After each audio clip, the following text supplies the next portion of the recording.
انسان بنا کر دنیا میں پیدا کیا، اور اللہ رب العزت نے ہمیں بے شمار نعمتیں عطا کی، اس کی نعمتوں کا ہم شمار نہیں کر سکتے، اس کی نعمتوں کو ہم گن نہیں سکتے۔ اللہ رب العزت نے ہمیں بے شمار نعمتیں عطا کی ہیں۔ یہ جو آپ کے اور میرے سر پر جو بال ہے نا، یہ بھی اللہ کی نعمت ہے، اور یہ کتنی بڑی نعمت ہے،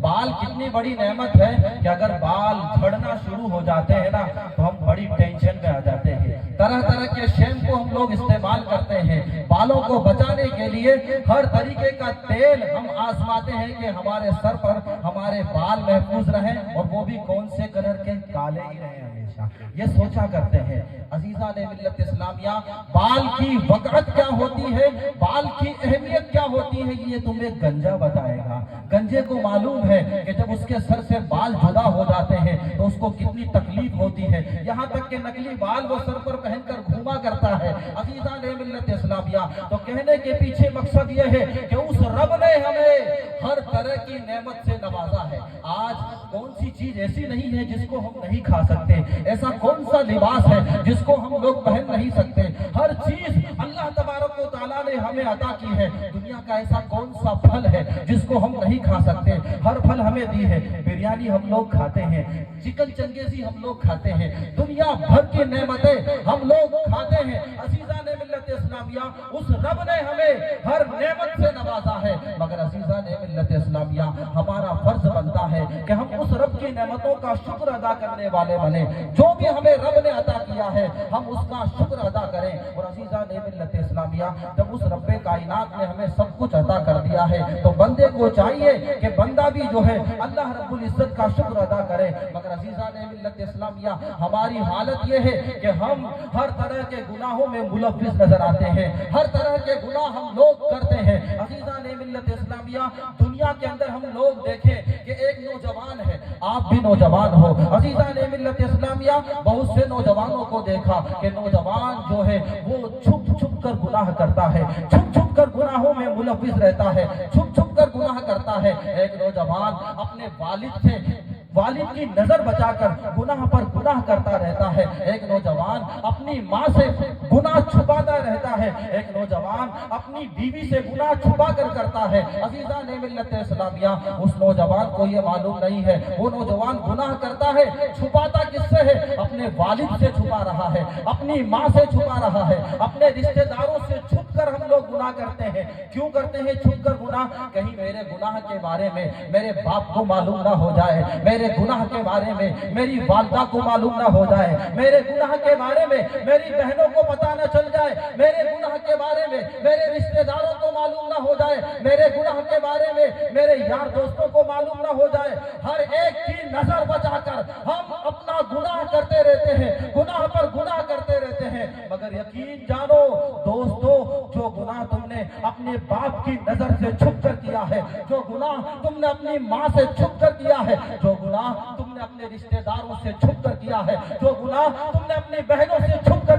کیا ہے، جو گناہ تم اپنے رشتہ داروں سے چھپ کر کرتے ہو، یقین مانو کہ میدان محشر کے اندر وہ رب کائنات تمہارے اس گناہ کو اجاگر کر دے گا، تمہارے اس گناہ کو پوری دنیا کو دکھا دے گا۔ اور میدان محشر جانتے ہو آپ میدان محشر کس کو کہا جاتا ہے؟ میدان محشر وہ ہے جو زمین تانبے کی ہوگی، سورج سوا نیزے پر ہوگا، اور عزیزان ملت اسلامیہ وہاں پر سارے لوگ پاکستان کے انسان کھڑے ہیں، انڈونیشیا کے لوگ کھڑے ہیں، امریکہ کے لوگ کھڑے ہیں، افریقہ کے لوگ کھڑے ہیں۔ اور عزیزان ملت اسلامیہ، جن لوگوں کو، جن ہیرو کو تم نے اپنے لیے آئیڈیولوجی بنا رکھا ہے، جن ہیرو کو تم نے اپنے لیے بہترین نمونہ بنا رکھا ہے، کسی کو سلمان خان کہتے ہو، کسی کو شاہ رخ خان کہتے ہو، کسی کو امیتابھ بچن کہتے ہو۔ امیتابھ بچن کو دیکھنا ہے تو میدان محشر میں دیکھنا، سلمان خان کو دیکھنا ہے تو میدان محشر میں دیکھنا، شاہ رخ خان کو دیکھنا ہے تو میدان محشر میں دیکھنا۔ تم نے اپنے بالوں کو ان کی طرح بنانے کی کوشش کی ہے، سلمان خان سے اپنے بالوں کو ملانے کی کوشش کی ہے، تم اپنے بالوں کو نہ جانے کس طریقے کی شکل دیتے ہو، نہ جانے کتنے کٹ لگواتے ہو۔ عزیزان ملت اسلامیہ، تم نے سلمان خان کی طرح بننے کی کوشش کی، تم نے شاہ رخ خان کی طرح بننے کی کوشش کی، تم نے امیتابھ بچن کی طرح بننے کی کوشش کی۔ عزیزان ملت اسلامیہ، مگر یقین جانو کہ میدان محشر کے اندر یہ سب کچھ کام میں آنے والا نہیں ہے۔ اے دیوانوں، مصطفیٰ کے دیوانوں، غوث اعظم کے دیوانوں، خواجہ کے چاہنے والوں، اگر بننا چاہتے ہو تو شاہ رخ خان کی طرح مت بننا، بننا چاہتے ہو تو سلمان خان کی طرح مت بننا، بننا ہے تو غوث اعظم کے نقش قدم پر چلنا، رسول سے سچا عشق کرنا، رسول سے سچی محبت کرنا۔ وہ محبت ہی تمہیں قبر کے عذاب سے بچائے گی، وہ محبت ہی تمہیں حشر کے عذاب سے بچائے گی، وہ محبت ہی تمہیں جہنم کے عذاب سے بچائے گی اور جنت میں لے جانے والی بنے گی۔ وہ محبت ہی تمہیں جنت میں لے جانے والی بنے گی۔ اور میدان محشر کے اندر سارے لوگوں کے سامنے تمہارے گناہ سب کے سامنے آئیں گے۔ تم نے گناہ کس سے چھپ کر کیے؟ ماں سے اپنے گناہ کو چھپایا ہے، تم نے گناہ اپنے والد سے چھپایا ہے، تم نے گناہ اپنے رشتہ داروں سے چھپایا ہے، تم نے گناہ اپنے والدین سے چھپایا ہے، اپنے پڑوسوں سے چھپایا ہے۔ مگر عزیزان ملت اسلامیہ، میدان محشر کے اندر جن ہاتھوں سے تم نے گناہ کیے ہیں نا، یہ گناہ، یہ ہاتھ وہاں میدان محشر کے اندر گواہی دے گا۔ یہ ہاتھ آپ کے سامنے آ کے بولے گا مولا کی بارگاہ میں، اے مولا، اس انسان نے مجھ سے گناہ کروایا تھا۔ یہ قدم جن سے تم گناہوں کی طرف چل کر جاتے ہو، یہ قدم میدان محشر کے اندر بولیں گے، مولا، یہ انسان ہمیں گناہوں کی طرف لے کر گیا تھا۔ یہ پیٹ جس کو تم حرام کی کمائی سے بھرتے ہو، مولا کی بارگاہ میں یہ پیٹ بولے گا، مولا، اس نے حرام کے نوالے کھائے۔ یہ ذہن جس کے اندر تم بری باتوں کو سوچا کرتے ہو، یہ دماغ جس کے اندر تم بری باتوں اور برے خیالات کو لاتے ہو، یہ دماغ بھی رب کی بارگاہ میں بولے گا، اے مولا، یہ اپنے ذہن کے اندر غلط باتوں کو سوچا کرتا تھا۔ یہ دل جس کے اندر تم غلط باتیں چھپا کر رکھتے ہو، یہ دل بھی مولا کی بارگاہ میں بولے گا، اے مولا، یہ دل کے اندر غلط باتوں کو سوچا کرتا تھا۔ عزیزان ملت اسلامیہ، سوچو تو صحیح، اس وقت میں تمہارے پاس کیا جواب دے گا، جواب ہوگا رب کی بارگاہ میں جب تم پہنچو گے تو کیا جواب دو گے؟ آپ کی زندگی کا سوال ہوگا، آپ کی زندگی کے بارے میں رب تبارک و تعالیٰ پوچھے گا، اے میرے بندے، تو دنیا میں کیا کر کے آیا ہے؟ اے میرے بندے، تم نے دنیا میں کون سے اعمال کیے ہیں؟ عزیزان ملت اسلامیہ، آپ نماز نہیں پڑھتے ہو، نمازیں چھوڑ دیتے ہو، روزے نہیں رکھتے ہو، روزے چھوڑ دیتے ہو، حج آپ سے نہیں ہوتا، آپ کے پاس دولت موجود ہے، آپ کے پاس استطاعت موجود ہے حج کرنے کی، مگر پھر بھی حج کرنے کو دل نہیں کرتا، آپ زکوٰۃ نہیں دیتے، آپ حج نہیں کرتے، آپ نماز نہیں پڑھتے، آپ روزہ نہیں پڑھتے، روزہ نہیں رکھتے۔ ارے جمعے کی نماز بھی ہم لوگ پڑھتے ہیں نا، تو اس لیے اس ڈر سے پڑھتے ہیں، اس لیے پڑھتے ہیں کہ کہیں لوگ یہ نہ کہیں ارے یار جمعہ کی نماز بھی نہ پڑھے، یہ تو جمعے کی نماز بھی چھوڑ دیتا ہے۔ اس لیے ہم ڈر کر یا تو گھروں کے اندر چھپ جاتے ہیں، کہیں نہ کہیں چھپ جائیں گے، اور جیسے ہی 2:15 ہوئے، 2:30 ہوئے، واپس اپنی دکان پر پہنچیں گے، جہاں ہمارے دوستوں کی محفل ہوگی وہیں پہنچیں گے۔ بہت سے لوگوں کو دیکھا جاتا ہے جمعے کے 2 فرض پڑھے اور اس کے بعد میں آدھی مسجد خالی ہو جاتی ہے، یہاں تک کہ سلام کے اندر ایک سب بھی مشکل سے بستی ہے۔ عزیزان ملت اسلامیہ، کیا نماز پڑھتے ہیں ہم لوگ؟ اس لیے میں کہنا چاہتا ہوں کہ اپنے دل سے ریاکاری کو نکالو، اپنے دل سے دکھاوے کو نکالو، اور عزیزان ملت اسلامیہ، نماز پڑھو تو صدق دل سے پڑھو، نماز پڑھو تو صاف دل سے پڑھو، رب کی یاد میں مست ہو کر نماز پڑھنے کی کوشش کیجئے۔ عزیزان ملت اسلامیہ، تو میں کہہ رہا تھا کہ ہم گناہ گار ہیں، ہم سیاہ کار ہیں، گناہ پر گناہ کرتے رہتے ہیں، گناہ پر گناہ کرتے رہتے ہیں۔ عزیزان ملت اسلامیہ، رب فرماتا ہے، پیارے آقا مصطفیٰ جان رحمت صلی اللہ تعالیٰ علیہ وسلم فرماتے ہیں، بہترین گناہگار وہ ہے کہ جو اپنے گناہوں پر شرمندہ ہو کر رب کی بارگاہ میں توبہ کر لے، رب کی بارگاہ میں توبہ کر لے۔ آج ہم دیکھیں کہ ہم 1 روپے کا 2 روپیہ بنانے کی کوشش کرتے ہیں، 1000 کے 2000 بنانے کی کوشش کرتے ہیں، بینک کے اندر 1 لاکھ روپے کی FD کرائیں گے تاکہ یہ 5 سال میں دگنے ہو جائے، 6 سال میں دگنے ہو جائے، 7 سال میں دگنے ہو جائے۔ ارے عزیزان ملت اسلامیہ، ہم گناہ پر گناہ کرتے رہتے ہیں، ہزاروں گناہ ہم سے سرزد ہوتے ہیں، نہ جانے کتنے گناہ ہم لوگوں نے زندگی کے اندر کر رکھے ہیں۔ عزیزان ملت اسلامیہ، رب ارشاد فرماتا ہے کہ اگر تمہارے گناہ سمندر کے جھاگ کے برابر بھی ہوئے تو وہ رب تمہارے گناہوں کو نیکیوں میں تبدیل کر دے گا۔ گا، نیکیوں میں بدل دے گا، مگر ضرورت کس بات کی ہے کہ کبھی کبھی تنہائی میں، کبھی کبھی اکیلے میں رب کو یاد کر کے اپنی آنکھوں سے آنسو بہایا کرو، رب کی یاد میں اپنی آنکھوں سے آنسو بہایا کرو، اپنے گناہوں پر شرمندہ ہو کر، اپنے گناہوں پر نادم ہو کر اپنی آنکھوں سے آنسو بہانا سیکھو۔ جب رب کی بارگاہ میں تم گناہوں سے شرمندہ ہو کر اپنی آنکھوں سے آنسو بہاؤ گے تو وہ رب قدیر اپنے بندوں پر اتنا مہربان ہے، اپنے بندوں پر اتنا مہربان ہے کہ جو بھی گناہ تم نے اپنی زندگی میں کر رکھے ہیں ان تمام گناہوں کو نیکیوں میں تبدیل کر دے گا، اچھائیوں میں تبدیل کر دے گا، اور تمہیں جنت کا حقدار بنا دے گا، تمہیں جنت کا حقدار بنا دے گا۔ مگر ضرورت اس بات کی ہے کہ سخت دل سے توبہ کرو، سخت دل سے رب کی بارگاہ میں رو۔ عزیزان ملت اسلامیہ، ہم غوث اعظم پیران پیر دستگیر کے بارے میں سن رہے تھے۔ حضرت حافظ اسرار احمد صاحب مسجد کالار چبوترا جو خطیب ہیں، امام ہیں، ان سے ہم نے درود پاک کی فضیلت سنی، اس پر عمل کرنے کی کوشش کیجئے۔ بہترین طریقہ جو آپ کو سلام کرنے کا بتایا اس طریقے سے سلام کرنے کی کوشش کیجئے، اپنے الفاظوں کو درست کرنے کی کوشش کیجئے۔ عزیزان ملت اسلامیہ، حضرت غوث اعظم بغدادی رحمت اللہ علیہ کا مرتبہ بڑا بلند و بالا ہے۔ حضرت غوث اعظم بغدادی رحمت اللہ علیہ کے زمانے میں ایک بہت مشہور ولی تھے جن کا نام حضرت حماد رضی اللہ تعالیٰ۔ حضرت غوث اعظم بغدادی کے زمانے میں ایک بہت مشہور ولی تھے جن کا نام تھا حضرت حماد، اور ایک مرتبہ ایک شخص، ایک بہت بڑا ویاپاری، ایک بہت بڑا تاجر حضرت حماد کی بارگاہ میں پہنچا۔ آپ میری اس حکایت کو جو میں آپ کو بتا رہا ہوں اس کو بڑی توجہ سے سننا، آپ کے سمجھ میں آئے گی کہ ایک بہت بڑا تاجر، بہت بڑا ویاپاری حضرت حماد کی بارگاہ میں پہنچا اور عرض کرتا ہے کہ حضرت میں کاروبار کے سلسلے میں ملک شام جانا چاہتا ہوں، میں کاروبار کے سلسلے میں ملک شام جانا چاہتا ہوں، آپ مجھے یہ بتائیے کہ جب میں کاروبار کے سلسلے میں ملک شام جاؤں گا تو وہاں جانا میرا فائدہ مند ہوگا یا نہیں ہوگا؟ عزیزان ملت اسلامیہ، آج بھی بہت سے نوجوان کوئی کام شروع کرتے ہیں، کوئی کاروبار شروع کرتے ہیں تو کسی عالم دین سے پوچھنا چاہیے، کسی حافظ قرآن کو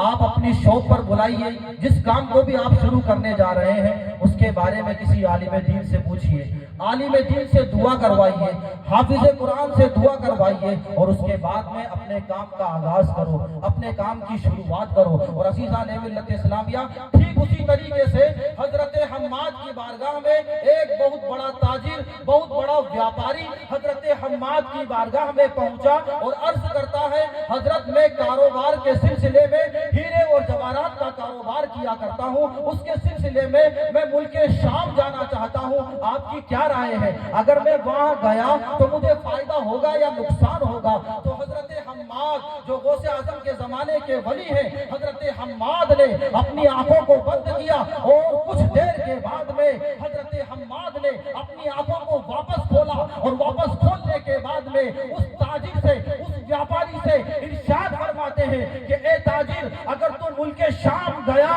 تو یقیناً تو مر جائے گا، یقیناً تجھے ڈاکو قتل کر دیں گے، تیرا سارا مال چھین لیں گے۔ عزیزان ملت اسلامیہ، وہ شخص بہت گھبرایا، وہ تاجر بہت گھبرایا اور سوچنے لگا کہ مجھے اب ملک شام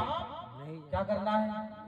نہیں جانا ہے، میں ملک شام نہیں جاؤں گا، اس لیے نہیں جاؤں گا کہ میری جان کو خطرہ ہے، میرے مال کو خطرہ ہے، اور اللہ کے ولی نے مجھ سے کہہ دیا کہ میرے مال کو خطرہ ہے، میری جان کو خطرہ ہے، تو میں ملک شام ہرگز نہیں جاؤں گا۔ عزیزان ملت اسلامیہ، وہ حضرت حماد کی بارگاہ سے اپنے دوستوں کے پاس آ کر بیٹھ جاتا ہے۔ دوستوں نے کہا، یار تو ملک شام جانے والا تھا، ملک شام کیوں نہیں گیا؟ تو وہ شخص کہتا ہے، میں حضرت حماد کی بارگاہ میں گیا تھا، اللہ کے ولی کی بارگاہ میں گیا تھا، اللہ کے ولی نے مجھ سے منع کر دیا کہ اگر میں جاؤں گا تو میری جان کو بھی خطرہ ہے اور میرے مال کو بھی خطرہ ہے، میں قتل ہو جاؤں گا، مجھے مار دیا جائے گا۔ عزیزان ملت اسلامیہ، ان دوستوں نے صلاح دی، ان دوستوں نے مشورہ دیا کہ تو حضرت حماد کی بارگاہ سے تو ہو کر آ گیا، جا پیران پیر دستگیر کی بارگاہ میں چلا جا، غوث اعظم کی بارگاہ میں چلا جا، محبوب سبحانی کی بارگاہ میں چلا جا۔ وہ شخص حضرت غوث اعظم کی بارگاہ میں جاتا ہے، محبوب سبحانی شیخ عبد القادر جیلانی کی بارگاہ میں جاتا ہے، پیران پیر کی بارگاہ میں پہنچا، عرض کرتا ہے حضرت اس سے پہلے میں حضرت حماد کی بارگاہ میں گیا تھا، پوری باتیں سچ سچ بتا دی۔ اس طریقے سے حضرت حماد نے مجھے کاروبار کے سلسلے میں ملک شام جانے کے لیے منع فرما دیا ہے۔ حضرت اب آپ بتائیے آپ کی کیا رائے ہے، اب آپ بتائیے آپ کا کیا مشورہ ہے۔ حضرت غوث اعظم پیران پیر دستگیر نے اپنی آنکھوں کو بند کیا اور کچھ دیر کے بعد میں کھولا اور ارشاد فرماتے ہیں، جا اے تاجر چلا جا، تو جائے گا اور صحیح سلامت واپس آئے گا، تیرے کاروبار میں خوب برکتیں ہوں گی۔ عزیزان ملت اسلامیہ، وہ شخص حضرت غوث اعظم کی بارگاہ میں سلام کر کے وہاں سے رخصت ہو جاتا ہے، ملک شام جاتا ہے۔ ملک شام جانے کے بعد میں وہاں پر خوب ویاپار کرتا ہے، وہاں پر خوب سوداگری کرتا ہے، اپنے ہیرے جواہرات کو فروخت کرتا ہے، اس کے بعد میں اس کو خوب نفع ہوتا ہے، خوب مال ملتا ہے، اور جب ملک شام سے واپس لوٹتا ہے، واپس لوٹتے وقت رات ہو جاتی ہے۔ رات کے وقت میں وہ ایک جنگل کے اندر اپنا سفر روک دیتا ہے اور جنگل کے اندر آرام کرنے لگتا ہے، سو جاتا ہے۔ جب سوتا ہے تو خواب کے اندر ڈاکو آتے ہیں، ڈاکو آنے کے بعد میں اپنی تلوار سے اس کی گردن کو اڑا دیتے ہیں، اس کے پاس جو کچھ بھی تھا وہ سب کچھ چھین لیا۔ عزیزان ملت اسلامیہ، جیسے ہی ڈاکوؤں نے اس کی گردن کو کاٹا، اس کی گردن کو کاٹنے کے بعد میں اس آدمی نے آنکھیں کھولی، چیخ نکل جاتی ہے اور چیخ کر کہتا ہے، یا غوث المدد، یا غوث المدد، وہ چیخ کر کہتا ہے۔ عزیزان ملت اسلامیہ، اس نے جب آنکھیں کھولی تو آنکھیں کھولنے کے بعد میں اللہ کا شکر ادا کیا، اے مولا یہ خواب تھا، میری زندگی کے اندر اتنا بھیانک اور خطرناک خواب تھا، ڈاکوؤں نے مجھے قتل کر دیا اور میرا سارا مال خواب کے اندر چھین لیا، مگر اچھا ہوا کہ یہ صرف کیا تھا، ایک خواب تھا، ایک سپنا تھا، برا سپنا تھا، وہ اس کو بھول گیا اور وہاں سے واپس جو ہے بغداد شریف آتا ہے۔ بغداد میں پہنچنے کے بعد میں وہ شخص جو ہے حضرت غوث اعظم پیران پیر کی بارگاہ میں پہنچتا ہے، کچھ تحفہ اور کچھ نذرانہ حضرت غوث اعظم کی بارگاہ میں پیش کرتا ہے، سلام کرتا ہے اور وہاں سے سیدھا حضرت حماد کی بارگاہ میں پہنچتا ہے۔ حضرت حماد کی بارگاہ میں پہنچا اور پہنچنے کے بعد میں ان کو بھی کچھ نذرانہ اور کچھ تحفہ پیش کیا، اور اس کے بعد میں وہ شخص کہتا ہے، اے اللہ کے برگزیدہ بندے، اے اللہ کے متقی بندے، اے اللہ کے برگزیدہ بندے، اے اللہ کے متقی بندے، تو نے تو مجھ سے کہا تھا، آپ نے مجھ سے کہا تھا کہ میں اگر ملک شام جاؤں گا تو ڈاکو مجھے قتل کر دیں گے، میرا سارا مال چھین لیں گے، مگر دیکھو تو صحیح اے اللہ کے ولی، میں زندہ صحیح سلامت آپ کے سامنے کھڑا ہوں، ڈاکوؤں نے مجھے لوٹا نہیں، ڈاکوؤں نے مجھے قتل نہیں کیا، ڈاکوؤں نے میری گردن کو الگ نہیں کیا، میں زندہ ہوں اور آپ کے سامنے ہوں، کاروبار میں بھی خوب فائدہ ہوا ہے۔ آپ نے تو کہا تھا مجھے قتل کر دیا جائے گا، آپ نے تو کہا تھا مجھے مار دیا جائے گا، آپ نے تو کہا تھا میرا سارا مال چھین لیا جائے گا، مگر مال بھی محفوظ ہے اور جان بھی محفوظ ہے۔ حضرت حماد جلال میں آتے ہیں اور ارشاد فرماتے ہیں، اے نادان شخص، جو کچھ تیرے ساتھ خواب میں ہوا وہ حقیقت میں ہونے والا تھا، مگر غوث اعظم نے، شیخ عبد القادر جیلانی نے، پیران پیر نے دعا کر کے اس حقیقت کو خواب میں تبدیل کر دیا، اس حقیقت کو خواب میں بدل دیا،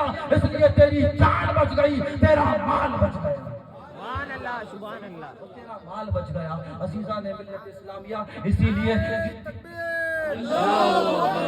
رسالت رسالت، علماء علی سنت، علماء علی سنت، نعرہ تکبیر، نعرہ رسالت۔ عزیزان ملت اسلامیہ، اسی لیے کسی شاعر نے کیا خوب کہا ہے کہ نگاہ ولی میں وہ تاثیر دیکھی، نگاہ ولی میں وہ تاثیر دیکھی، بدلتی ہزاروں کی تقدیر دیکھی، بدلتی ہزاروں کی تقدیر دیکھی۔ اور عزیزان ملت اسلامیہ، درود پاک کے بارے میں آپ کو ہمارے یہاں کے خطیب، مسجد کالا چبوترا کے خطیب حافظ اسرار صاحب آپ کو درود کے بارے میں بتا رہے تھے۔ ایک اور فضیلت آپ کے سامنے میں بھی پیش کرتا ہوں، درود پاک پڑھنا چاہیے۔ اور عزیزان ملت اسلامیہ اللہ کے ایک اور بہت بڑے ولی جن کا نام ہے حضرت محمد بن سلیمان. حضرت محمد بن سلیمان یہ اللہ کے بہت بڑے ولی ہیں, اللہ کے برگزیدہ بندے ہیں, اللہ کے متقی بندے ہیں. عزیزان ملت اسلامیہ اللہ کے دین کو پھیلانے کے لیے, مذہب اسلام کو پھیلانے کے لیے وہ گھر گھر جایا کرتے تھے, گلی گلی جایا کرتے تھے, اسلام کی تبلیغ کرنے کے لیے, اسلام کو پھیلانے کے لیے, مذہب اسلام کو پھیلانے کے لیے وہ تبلیغ کیا کرتے تھے. اپنے گھر سے نکلے, آپ کے ساتھ میں آپ کے مرید بھی ساتھ میں نکلا کرتے تھے. حضرت محمد بن سلیمان جا رہے ہیں, گلی گلی جا کر اسلام کو سمجھا رہے ہیں, گلی گلی جا کر مذہب اسلام کی تبلیغ کر رہے ہیں, گلی گلی جا کر مصطفیٰ جان رحمت صلی اللہ تعالی علیہ وسلم کا دیوانہ بنا رہے ہیں. حضرت محمد بن سلیمان اسی طریقے سے چلتے جا رہے ہیں. راستے میں جنگل آتا ہے, جنگل میں آپ رکے. اسی وقت آپ نے دیکھا کہ ظہر کی نماز کا وقت جو ہے ہو چکا ہے اور وہ وقت گزرتا جا رہا ہے. آپ نے اپنے مریدوں سے کہا, اے میرے مریدوں, جاؤ جنگل کے اندر پانی تلاش کرو کیونکہ ظہر کی نماز کا وقت ہو چکا ہے. لوگ آپ کے مرید جو ہیں وہ پانی کو تلاش کرنے لگتے ہیں, پانی کو ڈھونڈنے لگتے ہیں, مگر پانی کہیں نظر نہیں آتا, پانی کہیں نظر نہیں آ رہا. اور نماز کے لیے ضروری ہے کہ آپ وضو بنائیں اور وضو بنانے کے بعد میں آپ نماز ادا کریں گے. اللہ کے ولی نے دیکھا کہ پانی کہیں نہیں مل رہا, پانی کہیں موجود نہیں ہے. اللہ کے ولی بھی ڈھونڈنے لگتے ہیں. دیکھا تو ایک کنواں نظر آتا ہے, دیکھا تو ایک کنواں نظر آتا ہے, مگر اس کنویں کے اندر دیکھا, جھانک کر دیکھا تو کوئی سیڑھیاں موجود نہیں ہے. اس کنویں کے اندر دیکھا اور آس پاس پانی لینے کے لیے کوئی ذریعہ نہیں ہے. عزیزان ملت اسلامیہ اللہ کے ولی بہت پریشان ہوئے کہ آخر اس میں سے پانی کس طریقے سے نکالا جائے, پانی کس طریقے سے نکالا جائے کہ ہم لوگ وضو بنا لیں اور ہماری نمازیں ادا ہو جائیں. عزیزان ملت اسلامیہ اسی سلسلے میں اور اسی دوران میں وہ اللہ کے ولی اس کنویں کے چکر کاٹنے لگتے ہیں. پریشان حال ہے کہ پانی کو کس طریقے سے استعمال کیا جائے, اس سے وضو کس طریقے سے بنایا جائے. وہ اللہ کے ولی کنویں کے چکر کاٹنے لگتے ہیں. کیا کریں عزیزان ملت اسلامیہ, اسی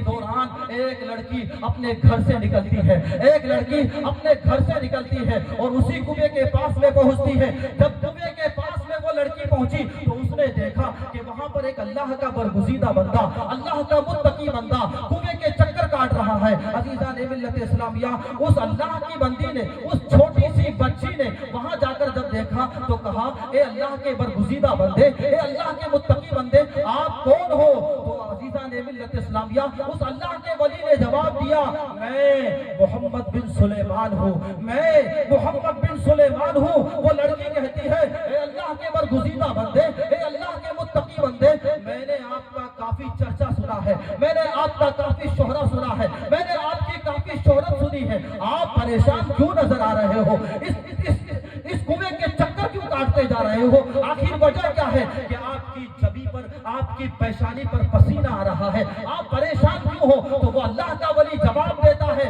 اے نیک بندی, اے نیک لڑکی, اے چھوٹی سی بچی, میں اس لیے پریشان ہوں کہ میری نماز کا وقت نکلا جا رہا ہے, مجھے وضو بنانا ہے, میرے مریدوں کو وضو بنانا ہے, اور یہ جو پانی ہے یہ کنویں کی تہ کے اندر موجود ہے, میں وضو کیسے بناؤں؟ عزیزان ملت اسلامیہ تو وہ اللہ کی نیک بندی چھوٹی سی بچی کتنا پیارا جواب دیتی ہے اور کہتی ہے, میں نے آپ کی کافی شہرت سنی ہے, آپ کی کرامتوں کے بارے میں سنا ہے. آپ اس ذرا سی بات سے پریشان ہیں کہ پانی تہ کے اندر موجود ہے, اس کے اندر کوئی سیڑھیاں نہیں ہے, اس کے اندر ڈول رسی نہیں ہے جس سے پانی کو کھینچا جا سکے, بس اتنی سی بات سے پریشان ہے. ابھی میں اس کا حل کر دیتی ہوں, ابھی میں اس کا جواب دیتی ہوں. عزیزان ملت اسلامیہ اس چھوٹی سی بچی نے اپنا لعاب کس کو کہتے ہیں, تھوک, اس چھوٹی سی بچی نے اپنا لعاب, اپنا تھوک جو ہے اس کنویں کے اندر ڈالا, اور جیسے ہی وہ تھوک کنویں کے اندر پہنچتا ہے, پانی میں جا کر ملتا ہے, پانی جو ہے اپنی تہ سے اٹھ کر اوپر نکلنے لگ جاتا ہے, اور سارے مرید جو ہے وضو بنا لیتے ہیں, پیر صاحب بھی وضو بنا لیتے ہیں, وہ اللہ کا برگزیدہ بندہ بھی وضو بنا لیتا ہے. مگر ذہن کے اندر, دماغ کے اندر ایک بات چل رہی تھی. وہ بات کیا کہ اس بچی کے اندر ایسی کون سی خوبی ہے, اس بچی کے اندر ایسی کون سی خوبی موجود ہے جس کی وجہ سے یہ پانی اپنی تہ کو چھوڑ کر اوپر نکل آتا ہے, اور اوپر نکلنے کے بعد میں ہم سب نے اس میں وضو بنا لیا. آخر اس بچی کے اندر کیا کرامت موجود ہے, آخر یہ بچی کون سے وظیفہ